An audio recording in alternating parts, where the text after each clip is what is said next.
کہ رسولullah صلی اللہ علیہ وسلم کی اس دین میں حیثیت اور آپ کی حجیت کیا ہے۔ اس سے آپ کو سمجھ آئے گا کہ اللہ کے نبی علیہ السلام کتنے اہم ہیں، اور پھر یہ دین کتنا اہم ہے کہ جو اسی ضابطے سے آ سکتا ہے، کوئی نیا راستہ بھی اختیار نہیں کیا جا سکتا ہے۔ سیدنا عمر رضی اللہ عنہ کہتے ہیں، سیدنا عمر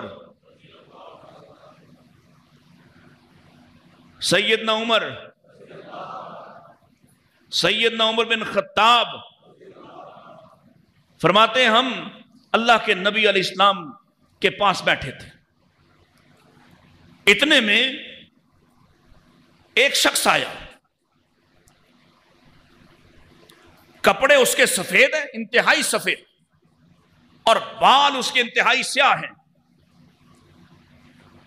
اپنے چہرے بشرے سے وہ مسافر نہیں لگتا، مدینہ کا کوئی رہائشی تازہ دم، لیکن ہم مدینہ والے بیٹھے ہیں اور ہم اسے نہیں پہچانتے، گویا مدینے کا رہنے والا نہیں ہے، مسافر بھی نہیں لگتا، مدینے کا رہائشی بھی نہیں۔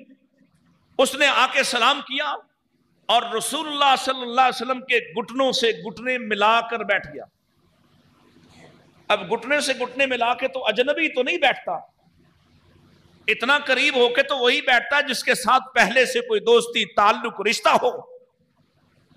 صحابہ پریشان ہو رہے، آنے والے کی آنے کی کیفیت، پھر یہاں آیا اور گھٹنے سے گھٹنا ملا کر اتنا کلوز ہو کے بیٹھ گیا، پھر آپ سے سوال کرتا ہے، اور سوال اتنے عام اور بنیادی کرتا ہے جیسے دین کے بارے میں کچھ بھی نہیں جانتا۔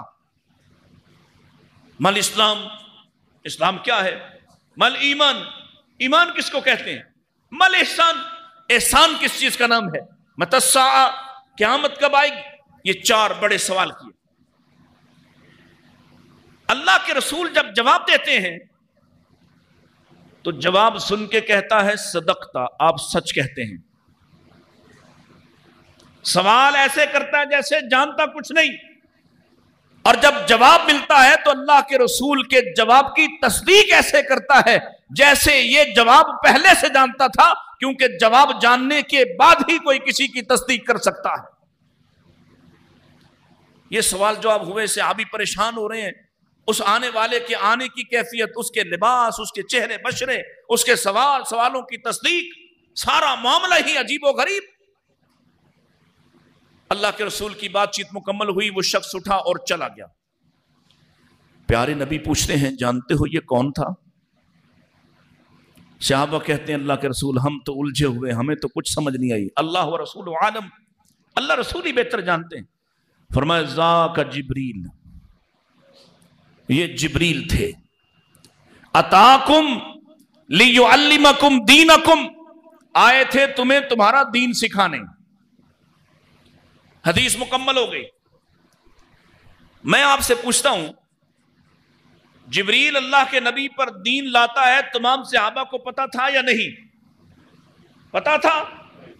جبریل انسانی شکل میں بھی آتا ہے، یہ بھی صحابہ کو پتا تھا۔ تو آپ نے جبریل کے جانے کے بعد جو تعارف کروایا ہے کہ یہ جبریل تھے جو آئے تھے دین سکھانے، وہ تعارف آپ آنے سے پہلے کروا، جیسے ہی آتے تو لوگ پریشان حیران ہو کے دیکھتے تو کہتے کہ یہ جبریل ہے اور یہ آج تمہیں دین سکھانے آئے ہیں، دین لے کر آنے والے ہی جبریل ہیں۔ تو آج مجھے کچھ کہنے یا مجھ سے کچھ پوچھنے کی بجائے تمہیں تمہارے دین کی تعلیم دیں گے۔ جبریل کھڑے ہوتے، سوال کرنے کی نوبت ہی کیا تھی، بتلاتے کہ ایمان اس کو کہتے، اسلام اس کو کہتے، احسان کا یہ معنی، قیامت کی یہ نشانیاں۔ ایسا کیوں نہیں ہوا؟ ایسا کیوں نہیں ہوا؟ کیونکہ یہ اللہ کا دین ہے، اور اللہ کے دین میں ہر ایک کا منصب جدا ہے، ہر ایک کے منصب کا تعین ہے۔ جبریل کا منصب لانا ہے، پہنچانا نہیں۔